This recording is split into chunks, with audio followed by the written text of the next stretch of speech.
তোমাদের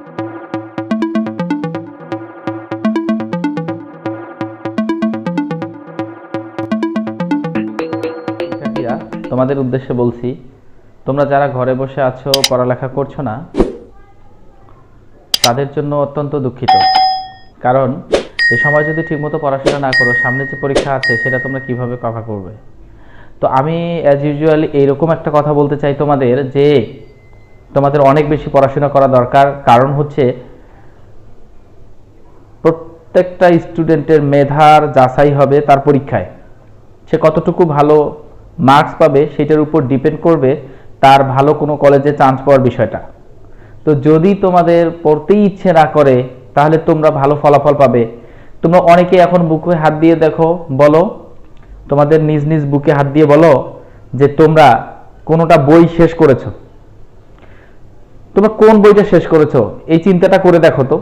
যদি তোমরা বই শেষ করে থাকো ঠিক মতো, তাহলে হয়তো তোমাদের ঠিক আছে।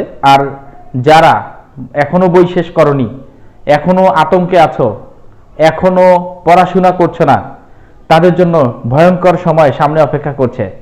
কারণ দেখো, তোমার এখন বই পড়া উচিত কমপক্ষে 12 ঘন্টার উপরে। সেখানে তুমি 5 ঘন্টা, 4 ঘন্টা, 3 ঘন্টা পড়ছো, শুধু নামে পড়াশোনা করছো। এটা করলে কিন্তু চলবে না। এটা তোমাদের জন্য কতটুকু ভয়ঙ্কর সময় যাবে সেটা তোমরা বুঝতে পারবা যখন তোমাদের পরীক্ষা সামনে চলে আসবে। কিছু করারই থাকবে না আর। তো আমি এটুকু বলতে চাই যে তোমাদের ভালো পড়াশোনা করা দরকার। আর যদি ভালো রেজাল্ট করতে চাই, তাহলে অবশ্যই ভালো পড়াশোনা লাগবে। কারণ যাদের জীবনের লক্ষ্য আছে ইঞ্জিনিয়ার হওয়া, ডাক্তার হওয়া, ইভেন কি এই ডক্টর হতে গেলে কত পরিশ্রম প্রয়োজন একটা স্টুডেন্টের জন্য, অন্তত পক্ষে এটা উপলব্ধি করা উচিত। যারা সায়েন্সে পড়ো তাদের বইগুলোকে হিসাব করে দেখো। রিডিং তোমরা এখনো শেষ করোনি, রিডিং শেষ না করলে কি তোমরা এটা শেষ করতে পারবে? একটা জিনিস খেয়াল করো, যদি আমাদের এক একটা সাবজেক্টে 14টি করে অধ্যায় থাকে, তাহলে এক একটা সাবজেক্টে 14টি করে যদি অধ্যায় থাকে, তাহলে তোমার এরকম যদি 10টা সাবজেক্টও ধরা হয়, তাহলে কতটি অধ্যায় হয়? 140টি। যদি একদিনও শেষ করো 140 দিন লাগে, তাহলে 140 দিন তোমার হাতে কতটুকু আছে তুমি এই বিবেচনা করো। আর যদি 2 দিন একটা বইয়ের একটা অধ্যায় 2 দিন করো, তাহলে তোমার 280 দিন বা 300 দিন তুমি কোথায় পাবে? তুমি কি এটা একবার ভেবে দেখেছো? আসলে এরকম করে হিসাব করে দেখতে হয়। তো যাই হোক, আমি আসলে অনেক হয়তো কথা বলে ফেলেছি। তো আজ আমি তোমাদের সামনে যেটা আলোচনা করব, এসএসসি জেনারেল ম্যাথ 4.1 চ্যাপ্টারের পার্ট নাম্বার 3 তে, যেখানে 2টি সৃজনশীল থাকছে। বোর্ডে আমি 2টি সৃজনশীল লিখে রেখেছি তোমাদের জন্য, যাতে বুঝতে সুবিধা হয় এবং খুব এটা আনন্দের সহিত তোমরা শিখতে পারো।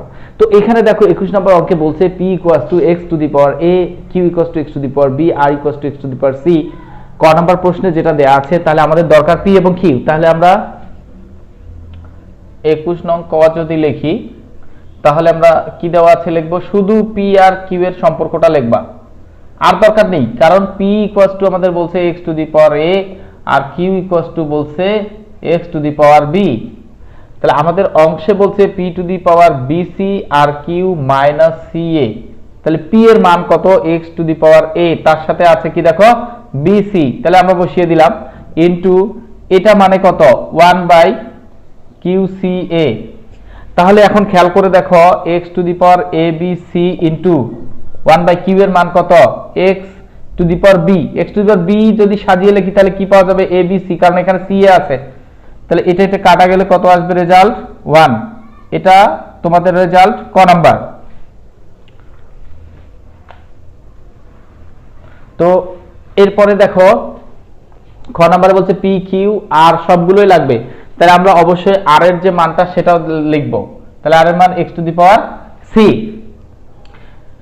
এখন আমাদের সুতরাং pq to the power a plus b into q by r to the power b plus c ভাগ 2 আর p to the power a minus c। তাহলে p এর মান কি আছে? x to the power a, x to the power b, a plus b হয়ে গেল। a q এর মান x to the power b, r এর মান x to the power c, তার উপরে আছে b প্লাস c ভাগ 2, r এর মান কত? x to the power c আর p এর মান x to the power a, আর তার উপরে আছে a মাইনাস c। তাহলে এখন এই দুইটা x মিলে একটা নেওয়া যায়, আর এটা কি হবে? বিয়োগ হবে। তাহলে a মাইনাস বি, তার উপর আসবে a plus B, x to the power B minus C, তার উপর আসবে B plus C, divide by 2 into X common নিলে C plus A to the power A minus C. এখন খেয়াল করে দেখো, এই অংশটাকে যদি আমরা নিচে নিয়ে আসি আর এটা যদি উপরে রাখি তাহলে কি হবে, a plus B into A minus B, A plus B into A minus B সূত্র পড়বে। তাহলে উপরে হচ্ছে x যদি একটা লিখি তাহলে a square minus B square, আর এইটার B square minus C square, আর এটা যদি এখানে নিয়ে আসি 2 into x to the power A square minus C square. এখন অনেকে প্রশ্ন করতে পারো যে C square minus A square দিলাম না কেন? কারণ হচ্ছে আমাদের এই মাইনাসের উপর ডিপেন্ড করবে, যেহেতু এটা প্লাস, সামনে প্লাস হলেও সমস্যা নেই, এটা পিছনে সামনে যেদিকেই থাকুক, কিন্তু এখানে দেখতে পাচ্ছি a মাইনাস সি, তো a মাইনাস সি এর জন্য এটাকে a প্লাস সি ধরে নাও, তাহলে plus B into A minus B, A square minus C square আসতেছে। তাহলে আমরা এখান থেকে কি পাচ্ছি, বি স্কয়ার কেটে দিতে পারতেছি। তাহলে এরপরে কি আসবে,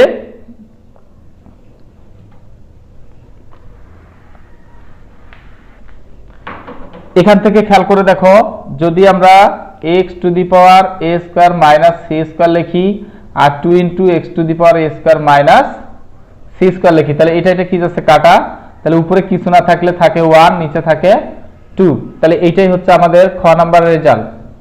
কারো বুঝতে কষ্ট হওয়ার কথা নয়।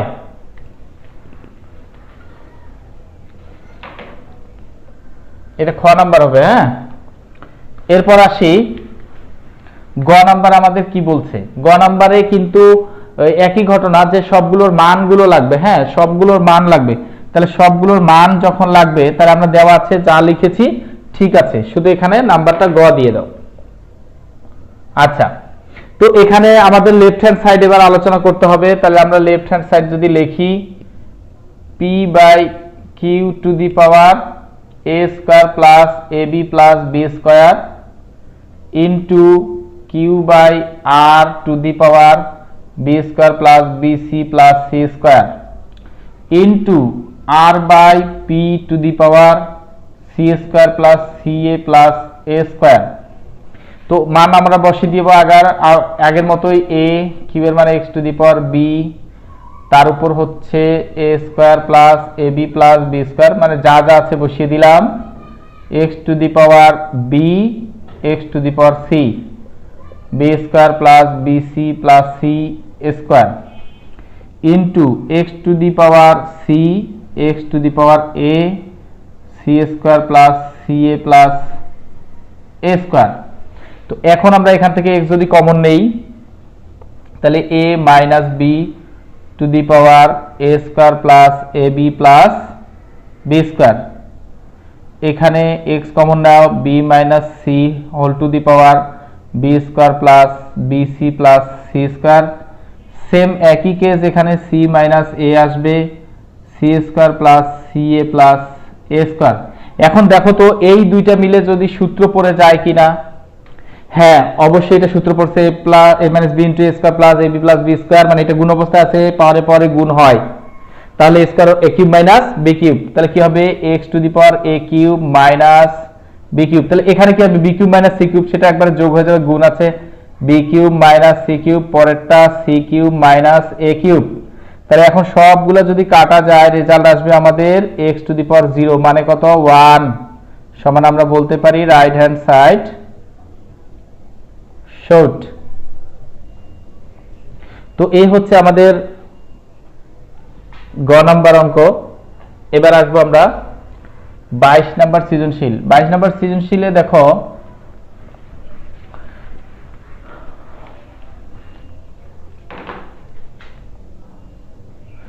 x এর মান দেওয়া আছে, y এর মান একটা রাশি দেওয়া আছে, z এর মান একটা রাশি দেওয়া আছে, যেখানে x p q আর 0 থেকে বড়।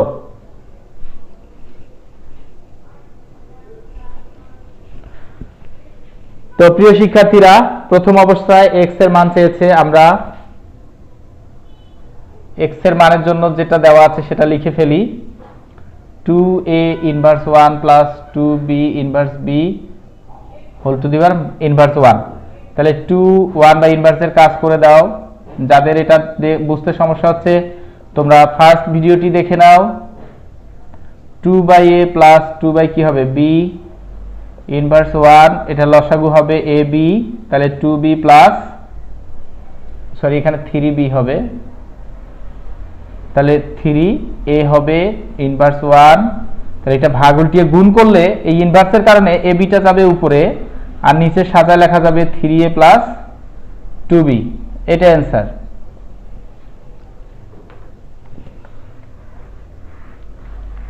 এরপর আমাদের বলছে যে দেখাও যে y plus 4 to the power 4 of square root 81 equals to 4। তাহলে আমরা লেফট হ্যান্ড সাইড লিখতে পারি, লেফট হ্যান্ড সাইড কি আছে আমাদের y প্লাস 4 অফ 81, তাহলে y এর মান কত আছে আমরা দেখে নেব, সেটা বসাবো। তাহলে y এর মান কি আছে root pq x to the power p by x to the power q into root qr x to the power q x to the power r into এটা হচ্ছে r q, তাহলে r q থাকলে কি হবে x to the power r R x to the power q, তার সাথে আমাদের কি আছে প্লাস 4। প্রিয় শিক্ষার্থীরা, তাহলে y এর যে মানটা আছে আমরা বসিয়ে দিলাম। এখন আমরা এখান থেকে যদি x কমন নেই তাহলে p minus q to the power হবে 1 বাই pq। কেন 1 বাই, এরকম যদি থাকে আমরা সূত্রে এটা শিখেছি a two the power n হবে, তাহলে এই রুট অফ যেটা থাকবে সেটা 1 বাই দিয়ে বসবে আর রুটটা উঠে যাবে into x q minus r to the power 1 by qr x to the power r minus p into 1 by rp। এইখানে আমরা 3 to the power 4 করতে পারি, তাহলে এর উপর রুটটার জন্য আবার 1/4, এই 1/4 কাটা যাবে আর তার সাথে আমরা 1 এর সাথে এটা গুণ হচ্ছে, দেখো এটা 1 এর সাথে গুণ হবে উপরের সাথে উপরে আর নিচে হচ্ছে pq plus q minus r qr plus r minus p rp, নিচে শুধুই 3। এখন x এখানে লসাগু হবে p q r, তাহলে p q বাদ গেল, তাহলে r r দিয়ে গুণ করলে p r minus q r বাদ গেলে p q minus p r plus এবার q থাকলে q r minus p q আর নিচে হচ্ছে প্লাস 3, তাহলে সব যাচ্ছে আমাদের কাটা যাচ্ছে, তাহলে x to the power 0 plus 3 আমরা বলতে পারি 1 প্লাস 3, তার মানে কত 4। এখানে আমরা লিখতে পারি সমান রাইট হ্যান্ড সাইড। তাহলে দেখাও যে হলে কি হবে, শোড হবে। গ নাম্বার অঙ্কে আসি, তাহলে আমরা y এর মান কত পেলাম 1 পেয়েছি, এটা কিন্তু আমাদের লাগবে পরের অঙ্কে। হ্যাঁ, তাহলে y এর মান কত পেয়েছি 1 পেয়েছি, তাহলে খ হতে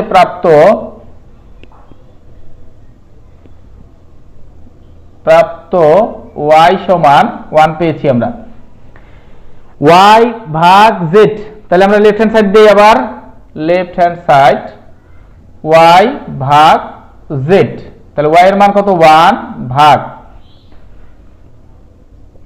z এর মান, তাই না?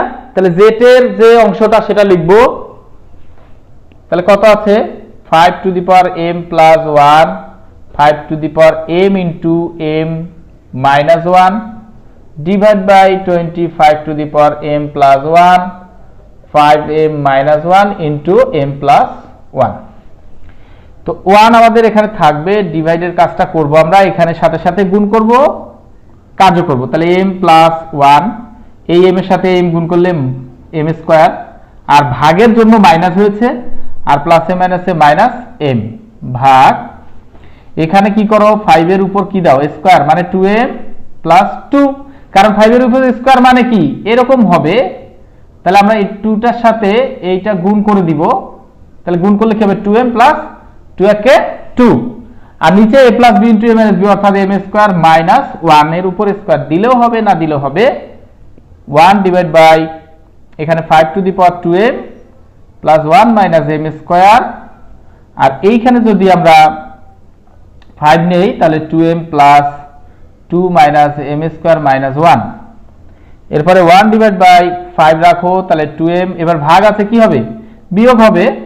বিয়োগ হলে সাইন পরিবর্তন হবে আর প্লাস 1। তাহলে এখন m স্কোয়ার কাটা 1, সরি এখানে প্লাস হবে, পরের বার এসে মাইনাস হবে, মাইনাস 1 কাটা। তাহলে এখন 2m ও কাটা গেল। তাহলে 1 ডিভাইড বাই 5 এর উপর কি মাইনাস 2, তাহলে 1 ডিভাইড বাই 1 বাই 5 এর উপর a স্কয়ার। তাহলে 1 বাই 5 এর উপরে ভাগ উল্টায় গুণ, 25 উপরে আর নিচে কত 1 সমান 25 ইকুয়ালস টু আমরা বলতে পারি রাইট হ্যান্ড সাইড শুড। তাহলে প্রিয় শিক্ষার্থীরা, দেখতে দেখতে অধ্যায়টি শেষ হয়ে গেল।